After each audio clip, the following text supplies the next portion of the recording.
দিনটা ছিল 3rd জানুয়ারি। Basically সেদিন ছিল আমার বার্থডে। তাই সকাল, সকাল ঠাম্মাকে নিয়ে চলে গেছিলাম মদন মোহন বাড়িতে পুজো দেওয়ার জন্য। বছরের আর বাকি দিনগুলো মদন বাড়িতে যাওয়া হয় ঠিকই, কিন্তু পুজো আর দেওয়া হয় না। তাই চেষ্টা করি বার্থডের দিন মদন বাড়িতে গিয়ে একটু পুজো দেওয়ার। সেদিন না পূর্ণিমা ছিল, তাই ভেবেছিলাম একদম সকাল, সকাল মদন বাড়িতে গিয়ে যজ্ঞটা দেখব।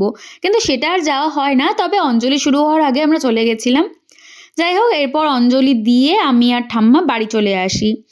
বাড়িতে এসেই ফ্রেশ হয়ে আমি বসে পড়ি খাওয়া দাওয়া করতে, কারণ সকাল থেকে উপোস ছিলাম আর বাইরেই কিছু খাওয়া দাওয়া করিনি। সেদিন না লাঞ্চে কোনো স্পেশাল মেনু ছিল না, কারণ সেদিন ছিল শনিবার আর আমার বার্থডে সেলিব্রেশনে এবার সেরকম কোনো প্ল্যানও ছিল না। তারপর তো সন্ধ্যায় দেখি আমার বান্ধবীরা চলে এসেছে আমাকে সারপ্রাইজ দেওয়ার জন্য, আর দু একজন রিলেটিভসও এসেছিল। এরপর আমিও রেডি হয়ে নিই সেলিব্রেশনের জন্য। আর এভাবে ছোট করে এই বছরের বার্থডেটা আমি সেলিব্রেট করি।